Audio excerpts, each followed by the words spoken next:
Hi crafters, Raquel here with ScrapbookPal, and I'm coming along today with a collection of BetterPress plates and dies.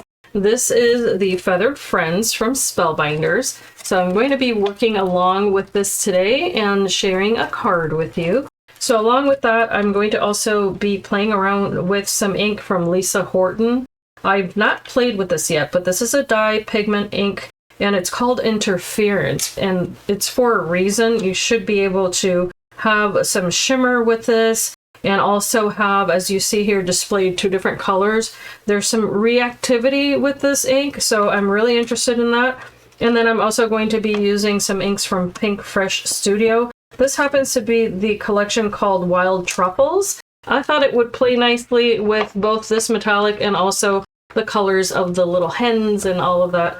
So if you're not familiar with BetterPress, it actually presses the impression of the actual image into your card, and then what you do is you separately will cut it out with the dies if you choose to do so, or you can just use the image as it is on that background. The way that you do so, however, is of course by using the system here.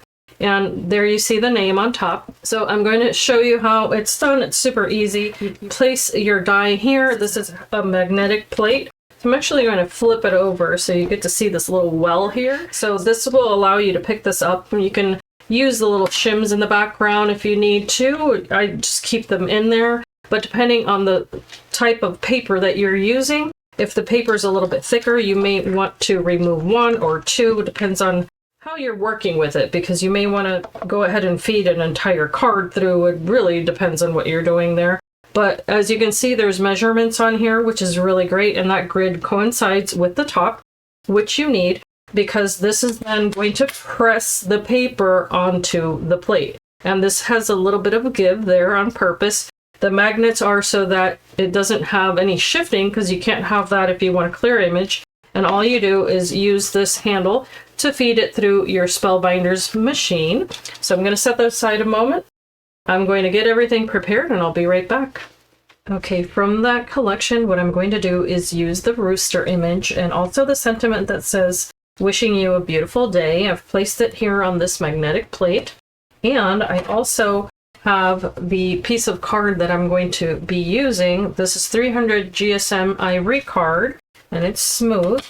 I've just attached it there with this tape that you can also get, and it's low tack. So what I'm going to do is take this charcoal gold shimmer ink from Lisa Horton, and I'm going to just dab this on here, and it's going to get on the plate because this is a large ink pad.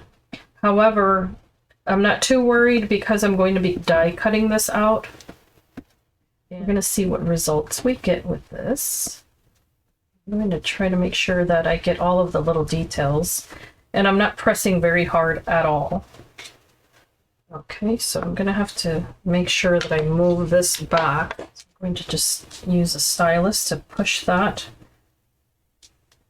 And I'm now going to place this right on top. I'm going to use those magnets there. And here's my machine. Just simply feed this through. I'm going to very gently, should have held that handle a little bit better, but I'm going to gently run this back and forth. And I'm going to show you some other ways that you can do this, by the way. I'm just going to maybe add the image of the video in the top corner if I can, so that you can see another application. Now remove this, and here is the result. So you can see that there is that really crisp impression. So I'm going to heat set this, but I really like the metallic color on that. And it's looking a little bit olive toned, but hopefully you can see. I'm going to hold it against the light here a little bit so that you can maybe see the shimmer on that.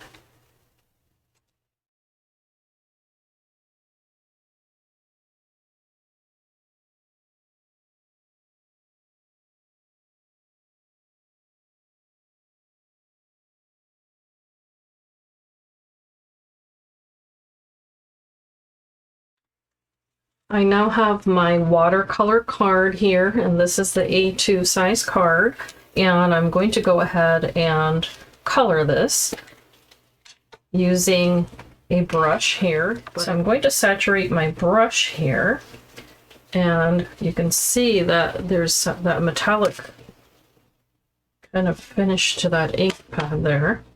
I'm just going to apply this on this paper. It's my first time using this, but I want to see how this will look just with a brush application. And you can definitely see the brush strokes on there, so depending on the surface that you're using, you may want to change it if that bothers you. So perhaps you can see now what that looks like. I kind of like that mottled look. And I'm going to spritz a little bit of water in my hand. Just create some droplets here and see what happens. I'm going to take a paper towel and just dab this. But it also has that beautiful sheen, and it's quite olive in tone. So despite what the cover looks like, this looks a little more purple to me.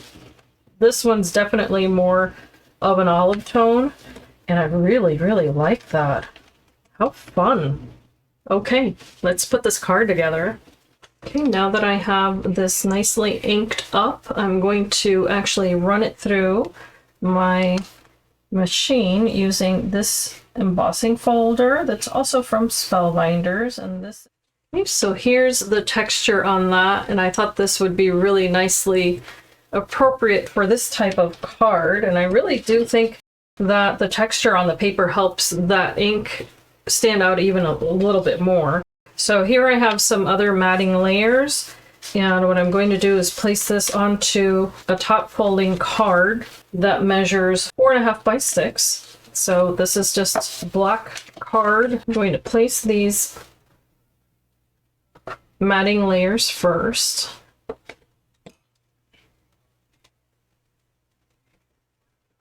And this is an older paper that I have that I thought the colors were nice and muted, so I thought that would work nicely with this.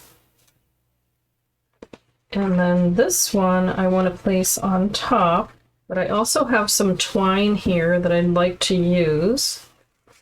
I'm going to use some scrappy tape, and this is going to help me adhere this twine to the back of this paper. So I first kind of like to ground it, as I call it, once I have that where I want it. I'm going to go ahead and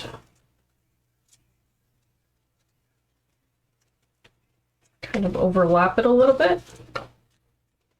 And as you can tell, it's quite strong.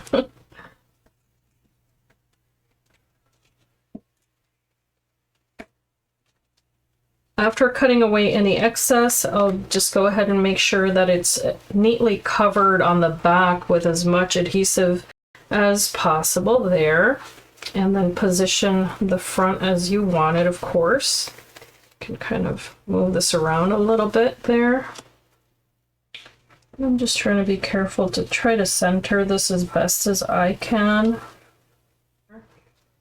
And the lines on here are going to help me gauge where to place that rooster image.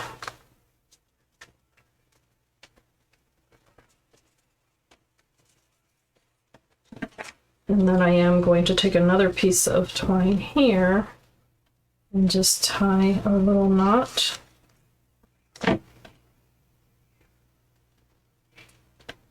happen to have a jar of like Civil War era buttons that I got at an estate sale, so I'm going to dig through this and find one, and I'll be right back. It's not every day you find a mother of pearl button. Look at that beauty. I really like that, and that's why it's fun to go to estate sales. You never know what you're going to find. Just going to tie a little knot here.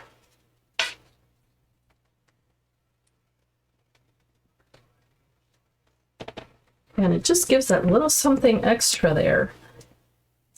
I really like the look of that. And I'm going to go ahead and also mat the inside. So I just did an ivory piece of card to match the one on the front, and then also the same color as I have on the base here. To apply this here. And I do have a little strip that I had cut away from this layer because I had started out with an A2 size, and I did cut it down so that I could add the matting layers. So now what I'm going to do is actually add this to the inside of the card, and it's going to look quite intentional. And I think I want to add it to the bottom, in fact, because that little strip is just about 1/8 of an inch down here. And this tool makes it so much easier. You suffer from the shakes. That tool is excellent. And there we are. Need not be 100% perfect, but close enough. And that little bit of shine is just excellent there. It helps bring it all together with the front and the back, or the inside, I should say.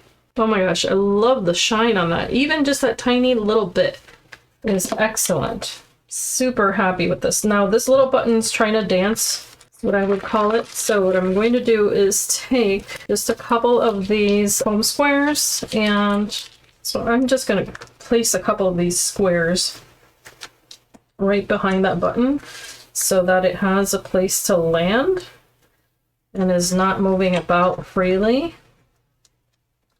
It helps out a bit.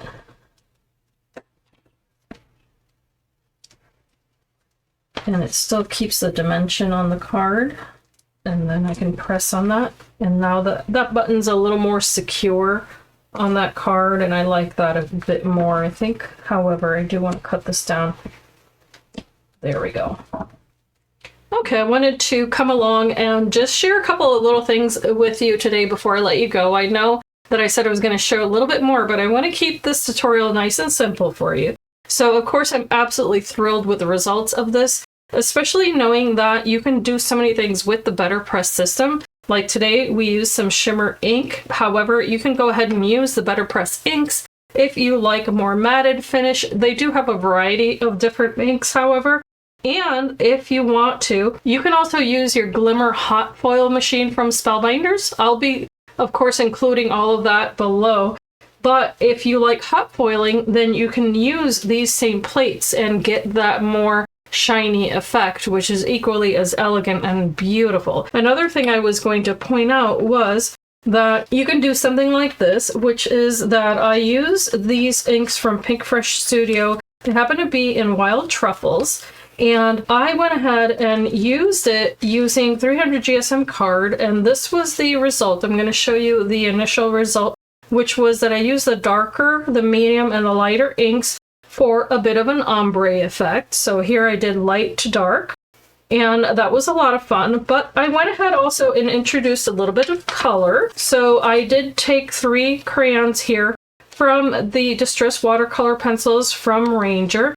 I used Candied Apple, Crackling Campfire, and Wild Honey. And I went ahead and just used a little bit of a watercolor brush and added those colors to that image. Super easy. Then for the background here, which I also emboss using that same embossing folder, Plaid Company, I did add a little bit of white unicorn ink from Hero Hues, and I just brushed that right on top of that embossing after having embossed the paper. And I finished that off with a piece of cotton fabric that I just tore and another little button with twine in the center. So that gives it a bit of, again, a homespun look, which I think these dies are really perfect for. I will have a blog post explaining the process, of course, and I'll have all of the measurements there just to make it easier for you if you want to follow along. But of course, I welcome you to please subscribe to ScrapbookPal. Check out the entire design team. There's so many different videos, lots of inspiration. And I am Raquel from Paints and Glitter. I hope that you can be inspired and be blessed, and I thank you so much for watching.